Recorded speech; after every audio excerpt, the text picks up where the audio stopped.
This is the ABQ Business Podcast with your host, Jason Rigby. Each week we'll interview visionary business leaders to inspire the creative power and spirit that's in every entrepreneur.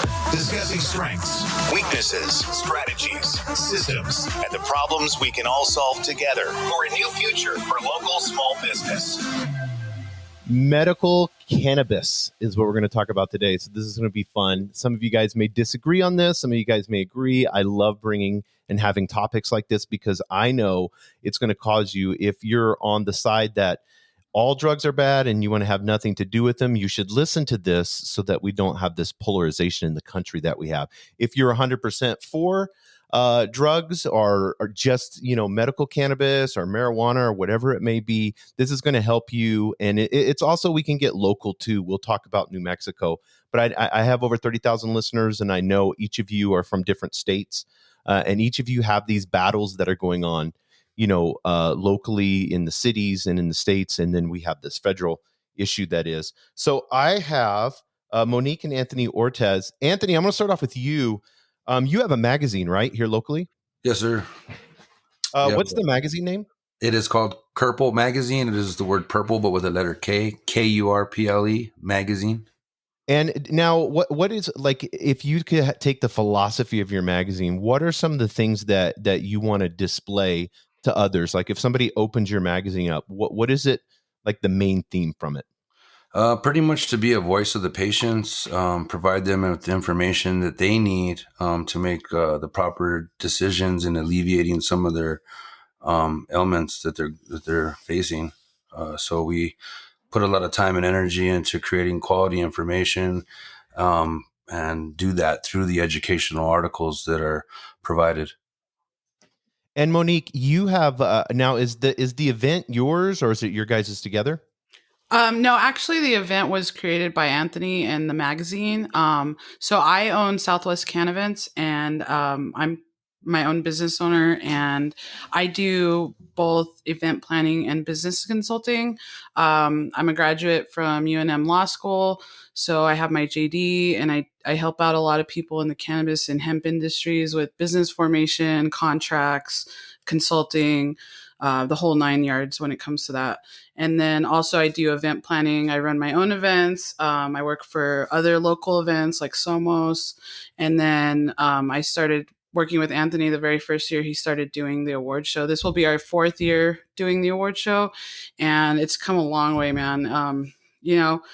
The struggles that we've been facing as far as the medical community goes it's been a rough road for us. And, we've been medical since 2007. And we're still, going through this huge uphill battle just to get like fair patient rights. So here we are trying to celebrate the small community that we do have. We do have a lot of producers that are genuine and are here to help patients. And so we do what we can to kind of honor that, and both SE too. And I might have Anthony maybe talk about SE. The award show is called the SE Awards, and it was named after SE Debonet, and she was the very first medical patient here in New Mexico. Yeah, the story about SE is really, really, it's a really good story. It's yet to be one that we've actually published. It's still yet to be told. The SE Debonet was one of the fabulous, I would say 7, the 5 are the most recognized, for actually doing the work for continuous years, lobbying with the state, working with different people to create the right rules and regulations so that the Linen and Compassionate Use Act could be enacted in 2007.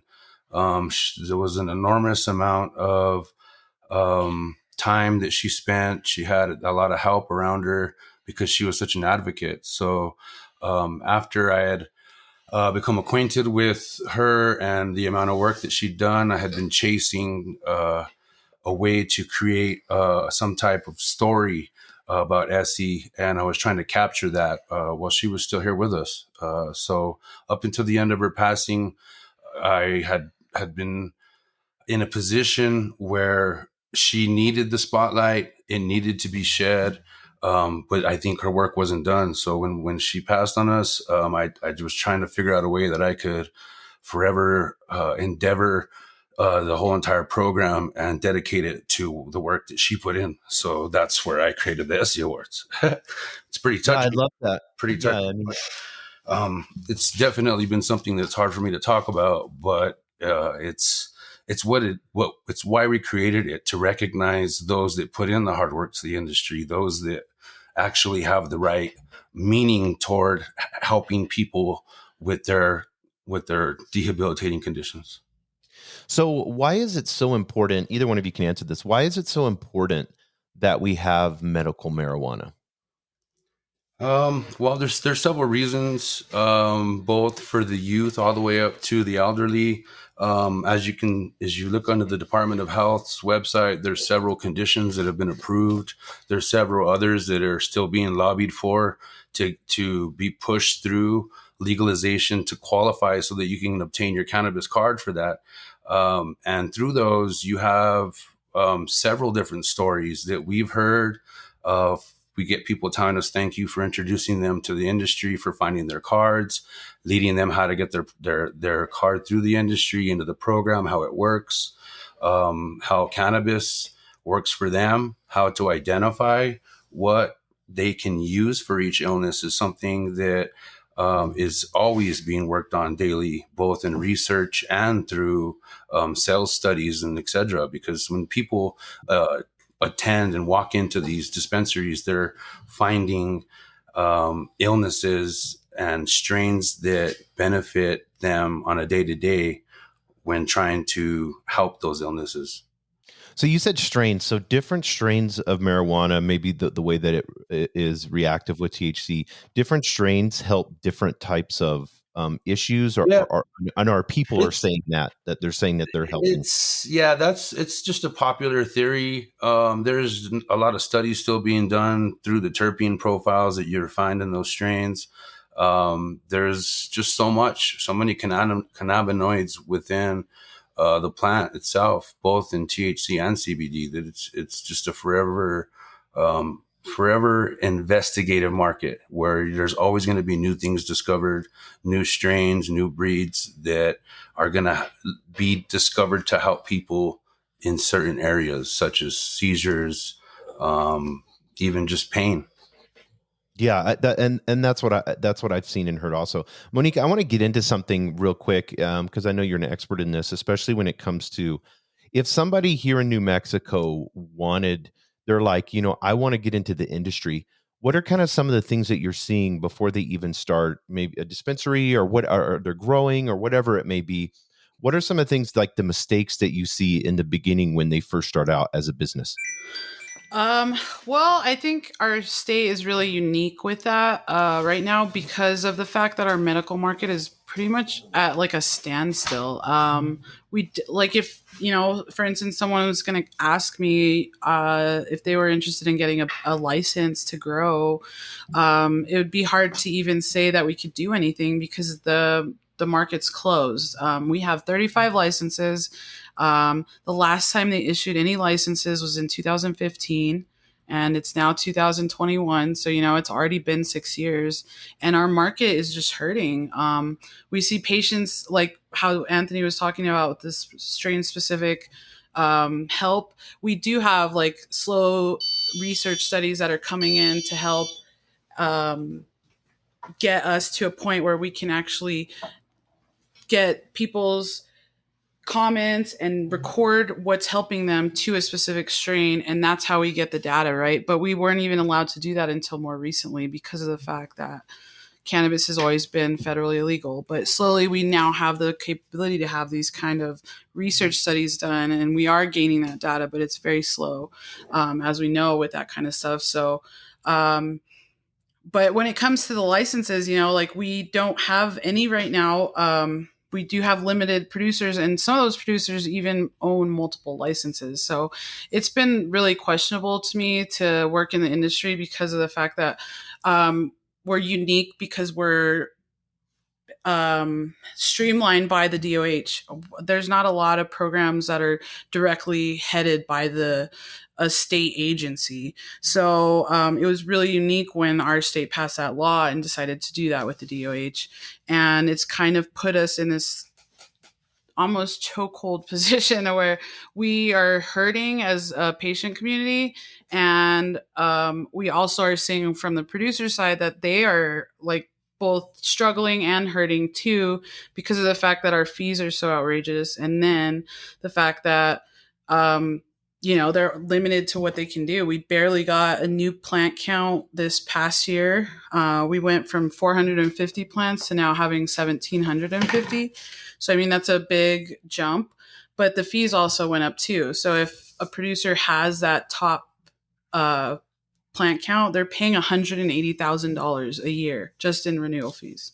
So Through the state? yeah, just through the state. And that's not including any of your business costs. That's like just bare bottom.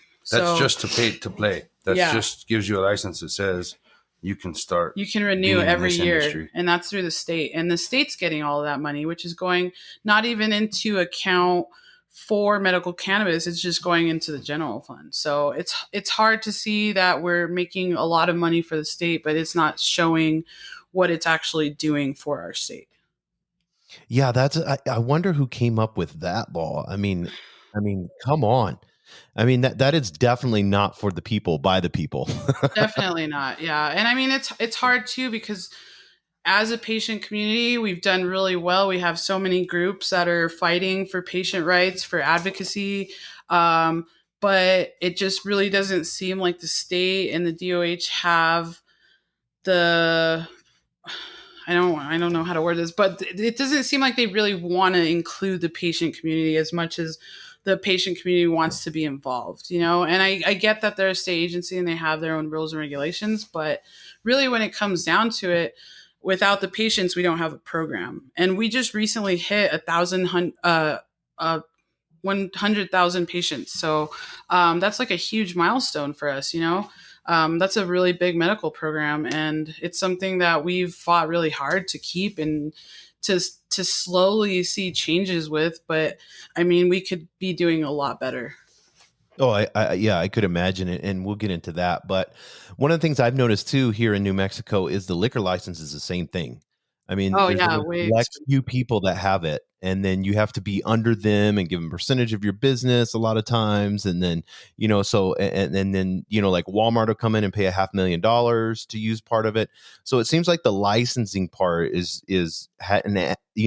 must have copied that model or something, and it seems just as screwed up as the rest of it.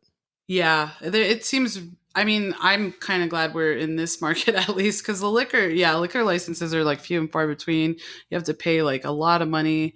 And it's kind of the who show, as I Mhm. think a lot of things are in New Mexico. But it's just unfortunate, like sometimes these licenses end up in the wrong hands, and we, as a community, as advocates, as patients ourselves, have to suffer, and we're stuck in this kind of trap where we're, fighting for something that we believe we deserve, and we're just kind of waiting to see what's going to happen with it, as we've been waiting with recreational, too. So Yeah, it just shows me once again, like you see, and it's so funny when you can blur the line between illegal and legal, but when you see pharmaceutical companies coming in and everything's about money, and using patients as cattle, herding them through these clinics to try to get the mass, amount of volume through, and then, using these pharmaceutical companies to come in and then just, giving people pill after pill after pill, for money. And so it's just sad to see this industry coming in and needing to grow and providing local. If some people choose to call it medicine, some people choose not to, but whatever, providing local medicine to people to be able to help their debilitating conditions. And to me, what I've seen happen is once again, we're putting profits and money first. Yep. Yeah, right. And to give a little bit of defense in the producer side, I mean, there's a lot of regulation that they're set up with that is like a never-ending battle to keep up with. It gets expensive when you're trying to keep up with regulations, when there's such high fees and costs to be involved. There's not always a huge amount of liquid revenue for them to maneuver the way they need to in order to stay afloat and be comfortable. So it's not like they're just rolling in a lot of revenue and making big dollars. Even though it is coming in, there's still a huge pay to play cost that they're uptaking to get through those hoops and hurdles. Even just to get their applications alone through could take weeks, months, thousands of dollars. Yeah, that's crazy. You think they would do it like, because they figured it out with the beer and wine, they did that. So if you're a brewery and you're not serving hard alcohol, that license a lot less cost. Like it's a reasonable cost to have that. So you would think with these growers, that it could be like set up like a certain amount of plants that you have, and then after that, they could elevate the cost of it. But you think the pay to play, should have a low entry, and that would prevent a lot of the illegal activity that they deem illegal. But the illegal activity of everybody doing, growing a few plants in their, in their basement or in their garage and stuff like that. Yep. Yeah. That's the truth. Well, I also think too, like even getting into the industry, talking back on the licenses, you have to have all of that stuff already set up. So it's almost like you're losing before you even get an approval. You have to have a facility to show them. You have to have it ready to go. You have to have security measures. You have to have all of these things that they ask for in an application. And that's not even including the application itself, which you have to have typically prepared by a lawyer or someone that actually knows what they're doing. So you're going to get it approved. There were over 100 applications that went through in the last round of applications I went through in 2015, and they approved, I believe, 12 licenses. So you don't really have like a great chance of winning. And again, like I said, it's a lot of who you know. So if you know the right people, of course your application is going to get into the right hands. Yeah, that's crazy. I had a friend of mine in Albuquerque that started a distillery, and they made him build out the distillery. They made him put all the equipment in there, and then they made him have to build a patio too, because everything. This was right during the beginning of COVID. So he had to build all this and put over $1 million into everything, and that was before they would even decide if he could be a distillery. Correct. Yes, Yeah, it's insane. correct. And just Yeah, all it the seems like silly little happening. rules too, like you can't be within 300 feet of a church or school. So like if you're already in a building and then this church decides they're going to pop up next door to you, you're kind of screwed. There's a lot of weird asinine rules and regulations that we are just forced to kind of comply with, just to be an industry. And it's been a struggle. And here we are still fighting and advocating and trying to get just what we feel is equal, not even what we actually deserve.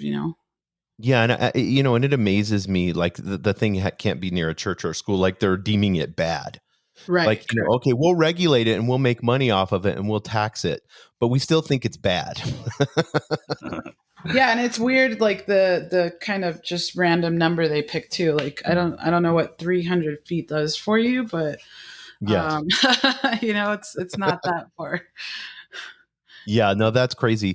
So, Monique, you're an attorney, or you went to UNM Law School, and then you've decided. What made you decide to say, I'm going to get, and Anthony, I'm going to ask you this question after her, but what made you decide to say, out of everything that you could do in your life, you're like, I'm going to be an advocate and I'm going to go in this direction? I think for me, really the turning point was law school. When I was at UNM, I started a chapter called SSDP, and that stands for Students for Sensible Drug Policy. And it was the first time we'd ever had something like that in our law school. And I feel like, I don't know, for me, like I was one of the first people to even start to talk about cannabis like at law school. Like when I first started going, I didn't smoke, before class. Like I was really nervous.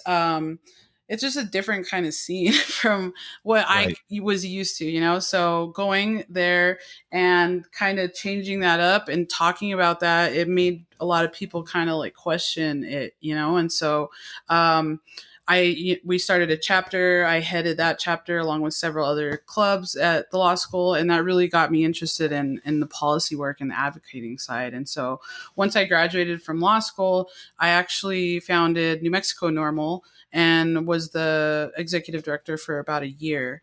And that's really what got me into going up to lobby. When I was also in law school, I'd go up to lobby too. And then just spending time with other groups, learning about what other people are advocating for, and just making sure, like Anthony said, that the patients' voices are heard.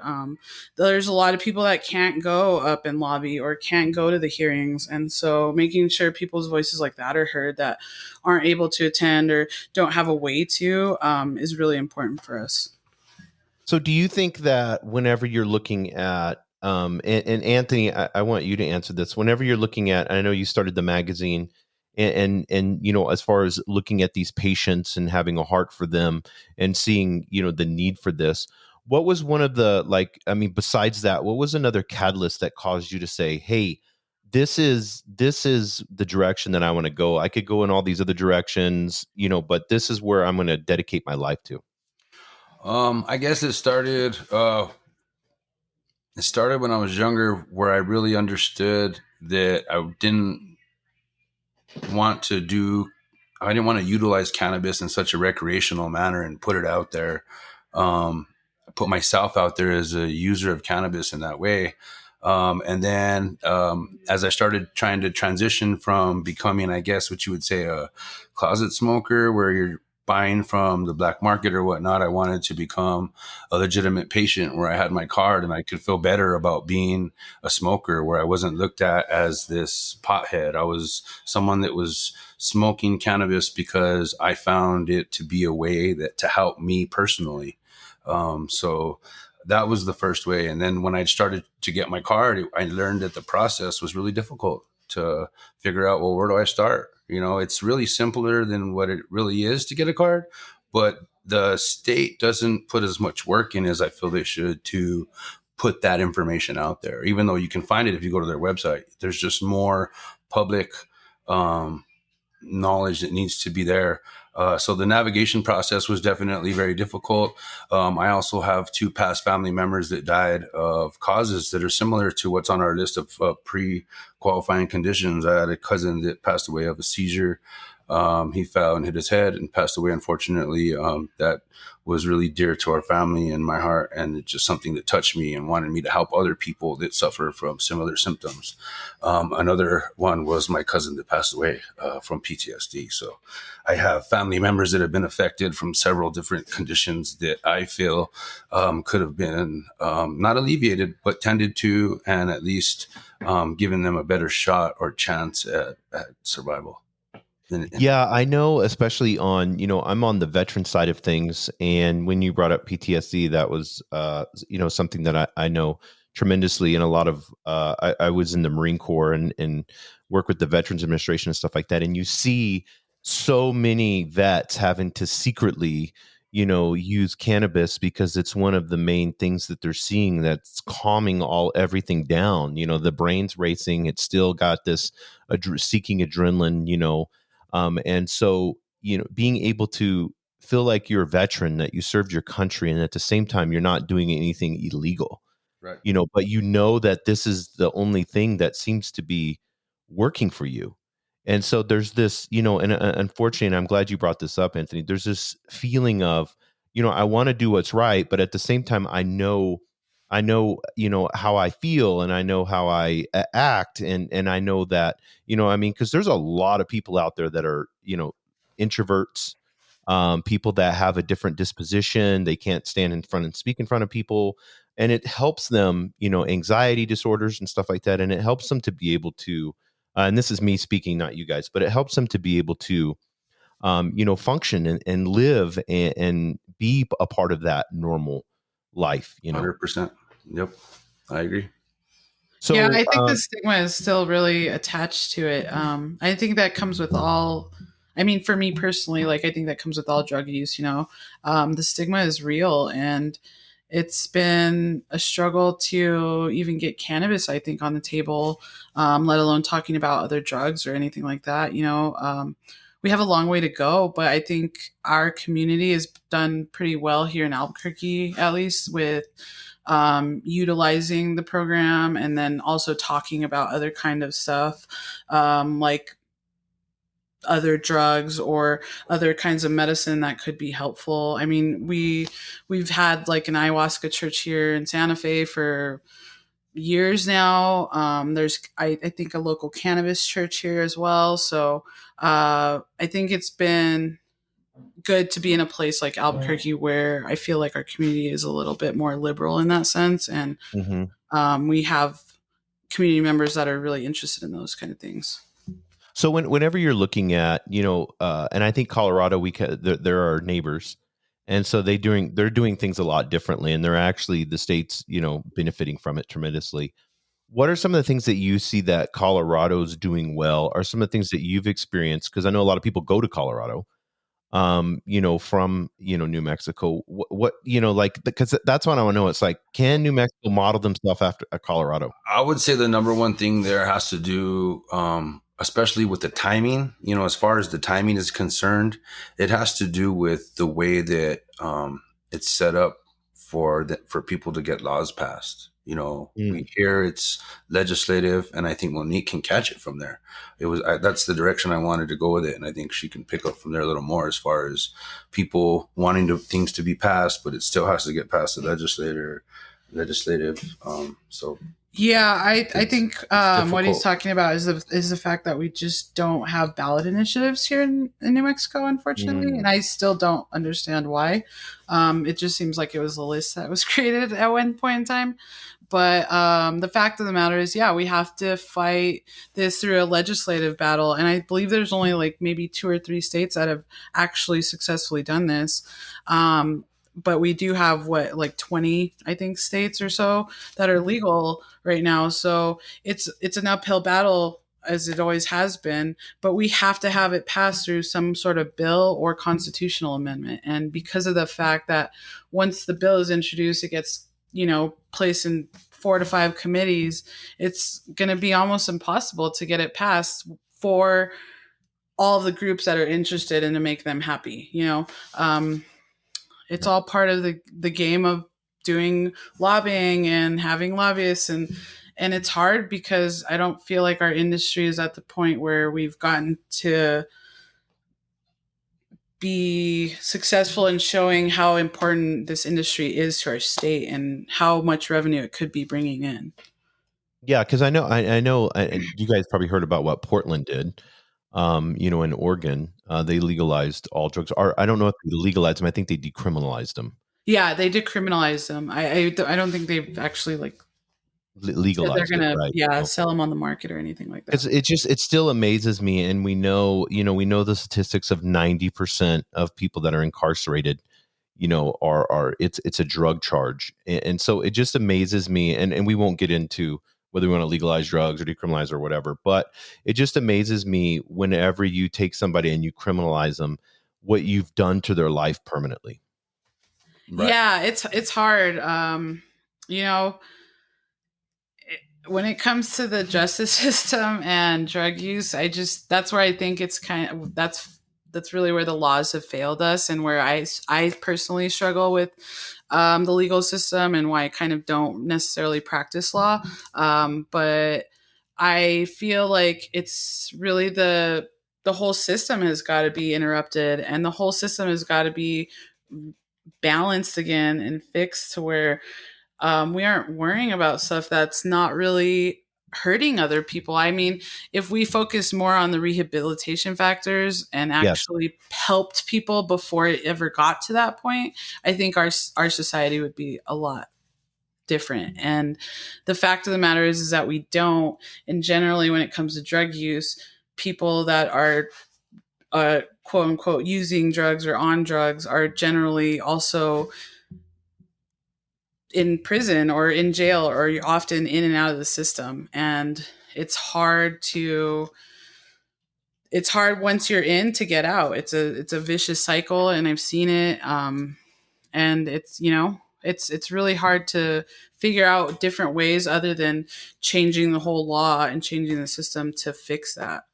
Yeah, And we're working on it, but Yeah, I've talked to a lot of law enforcement people from federal, local, and it's so interesting, when you talk to them and they're like, oh, it's just a waste of our time. We don't want to arrest anyone, that has marijuana on them. We don't want to arrest anyone that has, some psilocybin mushrooms on them or whatever. By the time we take them down there and we do everything, and it's just a waste of taxpayers' money, and then on top of that, now you have a record. So, you get caught again, now you're a felon.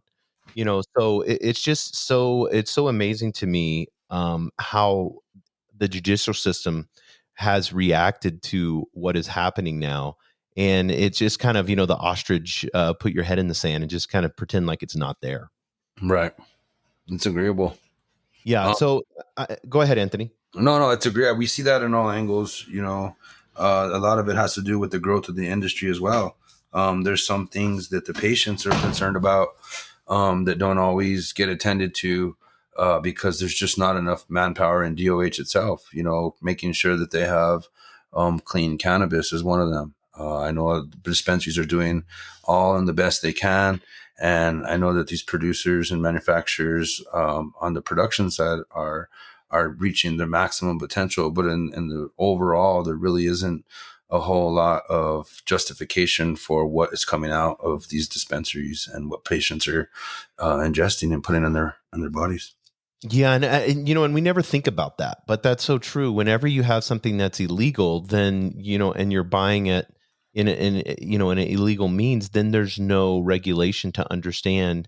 So like, and I don't know which one of you would better be able to answer this. So, what do you kind of know the process of what happens if you're legal?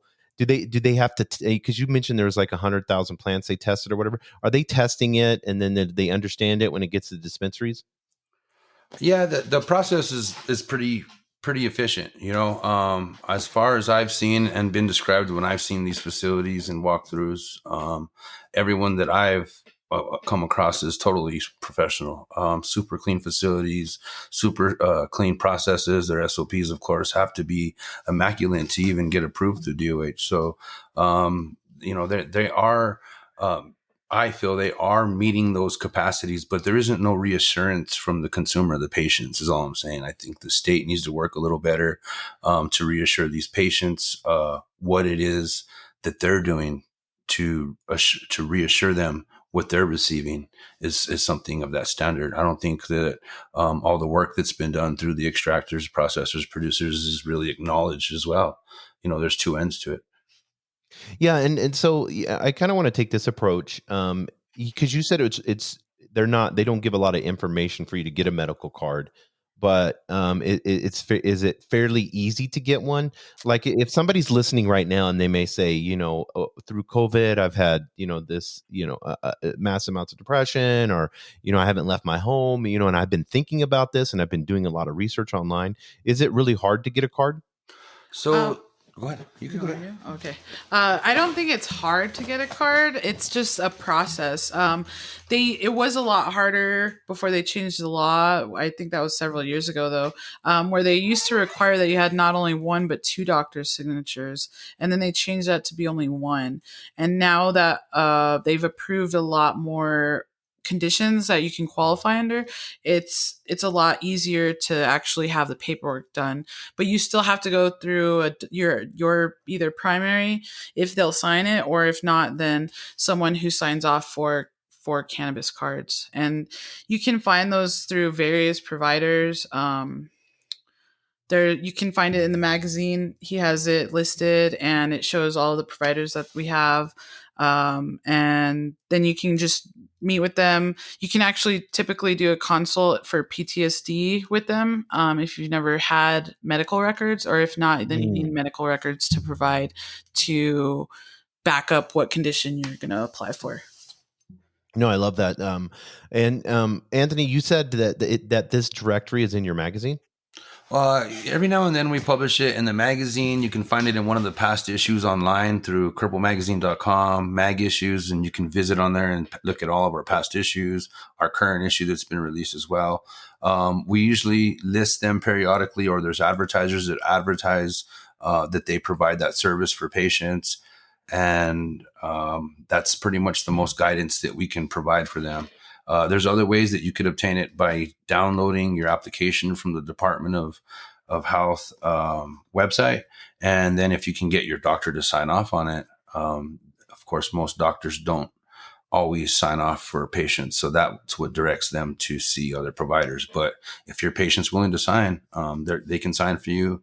And it's literally at zero cost. When you download it, get your physician to sign for it, you're not spending any money. Oh, that's awesome.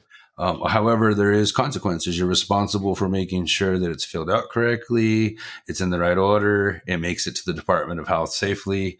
So some people don't want to take on that kind of responsibility, and they pay the fee to one of the providers to not only make sure it gets there safely, but get the right provider in front of them to get those signatures that they need. No, I love that. So it's almost like using a provider that's out there is going to, kind of help you along the process. Yes, And definitely. they make this a lot simpler. So, Anthony, in closing, I want to talk about your magazine and then how people can, get a hold of you, look at the magazine. I know you mentioned the website. Can you mention it again? Yes, it's KurpleMag.com or Kurple Magazine. And that is like the word purple, but with a K, KURPLE, mag or magazine.com. And we're currently running the SE Awards. So we have the annual award show.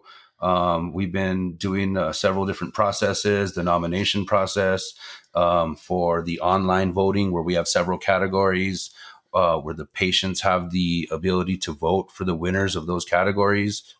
And they go online to that website under the SEs tab on KurpleMag.com, and they can go on there.